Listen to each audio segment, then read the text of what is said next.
Hello everyone. आज हम करेंगे एनपीओ नॉन प्रॉफिट ऑर्गेनाइजेशन का एक और टॉपिक जो है इंडोमेंट फ़ंड।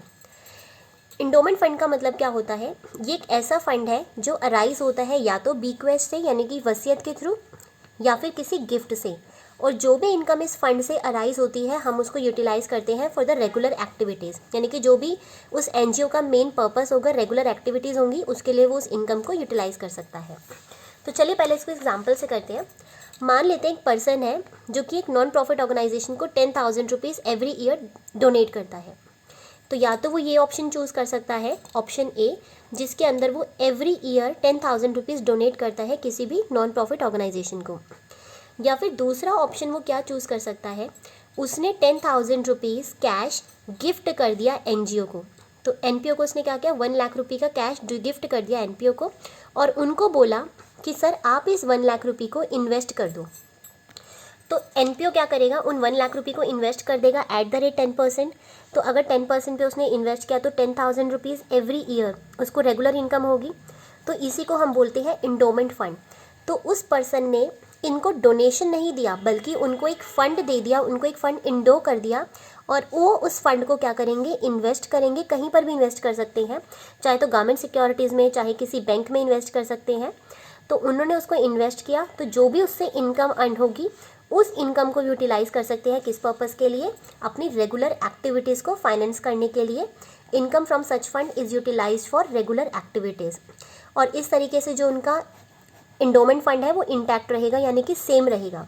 अब ये 1 लाख रुपये अगर आप बैंक में डिपॉजिट कर देंगे तो 1 लाख रुपये तो बैंक में हमेशा 1 लाख रुपये ही रहेगा, और जो भी ईयरली इंटरेस्ट एनपीओ को मिलेगा वो उससे अपनी रेगुलर एक्टिविटीज़ को फिनांस कर सकते हैं। इसी को हम बोलते हैं इंडोमेंट फंड। अब देखिए, जो इंडोमेंट फंड मैंने किसी भी बिजनेस को, किसी भी एनपीओ को दिया है तो वो उनके लिए लाइबिलिटी है, तो वो लाइबिलिटी साइड पे रिकॉर्ड हो जाएगा। सो दिस इज़ अ लाइबिलिटी।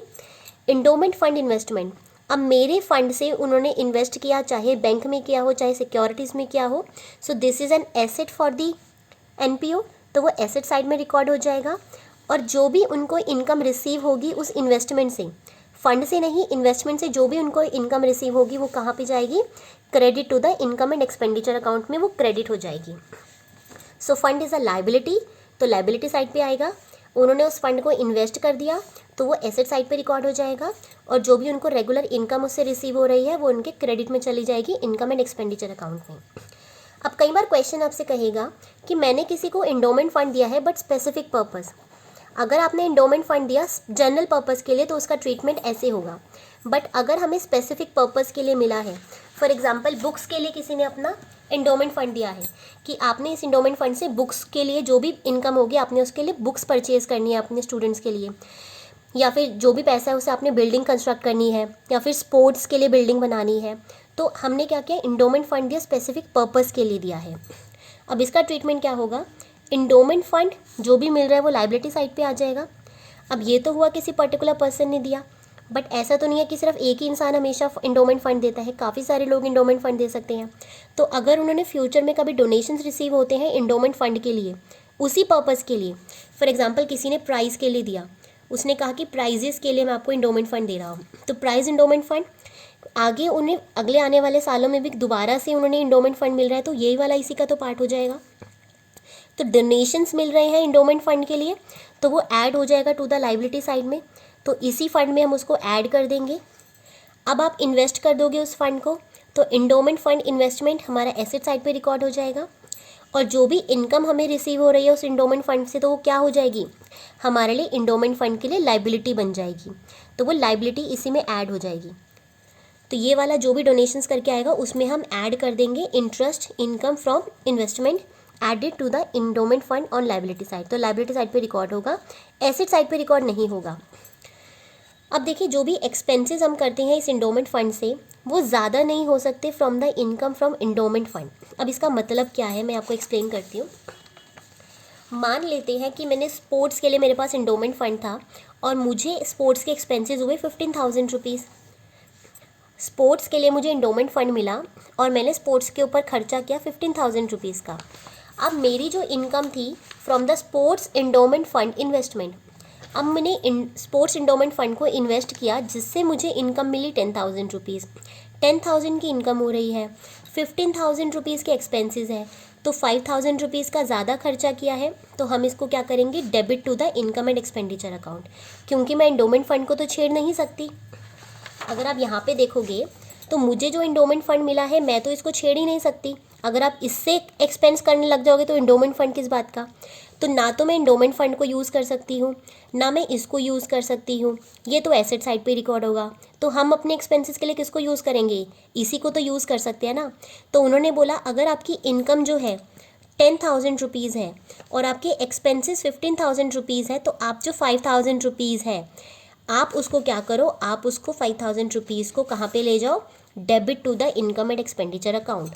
आप उसको इनकम एंड एक्सपेंडिचर अकाउंट में डेबिट कर दो, क्योंकि ना आप इंडोमेंट फंड से फाइनेंस कर सकते हो, ना ही आप डोनेशंस ले सकते हो।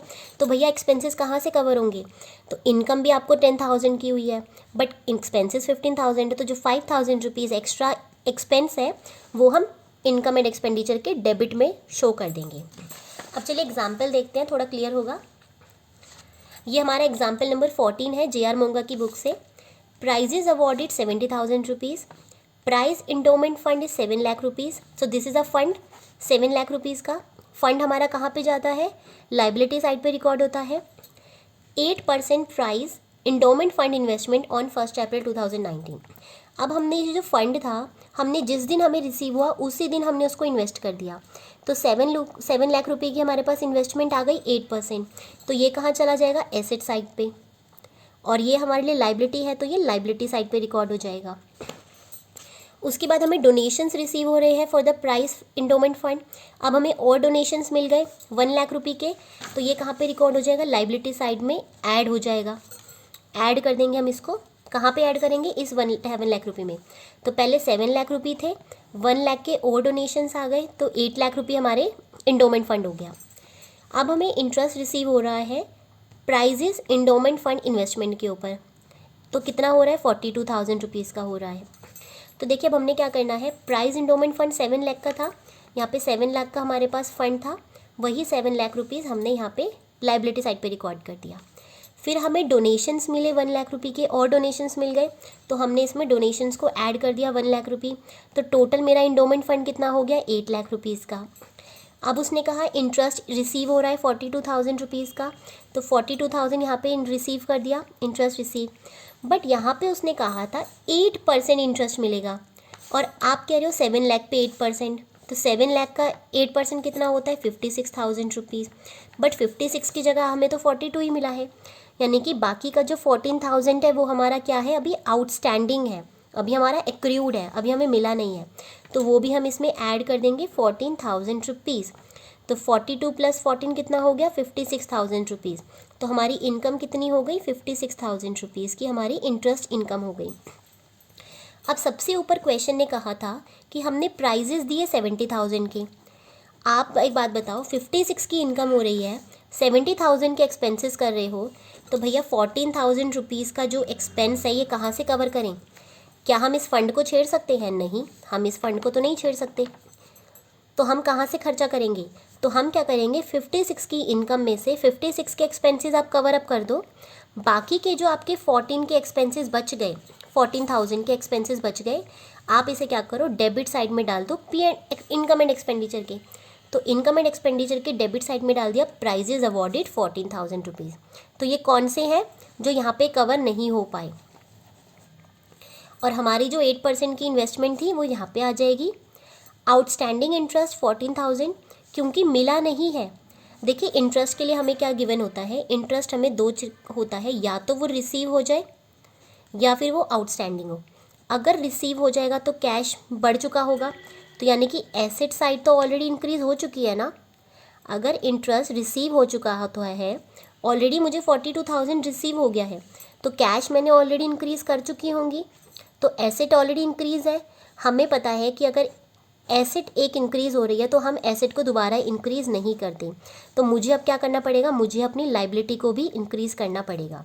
तो इसीलिए कैश रिसीव हो गया है तो हम एसेट को इंक्रीज़ नहीं करेंगे, हम अपनी लाइबिलिटी को इंक्रीज़ करेंगे, इसलिए हमने 42,000 से लाइबिलिटी को इंक्रीज़ किया। अब हमारा आउटस्टैंडिंग इंटरेस्ट था 14,000 रुपीज़ का, तो 14,000 के इंटरेस्ट को हम क्या करेंगे, अगर हमने इससे लायबिलिटी इंक्रीज़ की है तो अब हमें क्या करना पड़ेगा, अपनी एसेट को भी इंक्रीज़ करना पड़ेगा। अब कौन सी एसेट इंक्रीज़ होगी, कैश तो मिला नहीं, तो कैश तो इंक्रीज़ नहीं हो सकता, तो हम अपनी कौन सी एसेट को इंक्रीज़ करेंगे, इंडोमेंट फंड इन्वेस्टमेंट वाली एसेट को। तो यहाँ पे हम एसेट इन साइड पे लिख देंगे आउटस्टैंडिंग इंटरेस्ट 14,000 रुपीज़। ये इंटरेस्ट हमारा नॉर्मल इंटरेस्ट नहीं है, इसलिए ये इनकम एंड एक्सपेंडिचर में नहीं जाएगा। एक इंटरेस्ट की एंट्री हमारी यहाँ पर हो गई है और दूसरा इंटरेस्ट हमारा 14,000 का यहाँ पे हो गया है। So this was all about endowment fund और किस तरीके से उसकी रिकॉर्डिंग होती है। आई होप आपको ये टॉपिक क्लियर हुआ होगा। Thank you.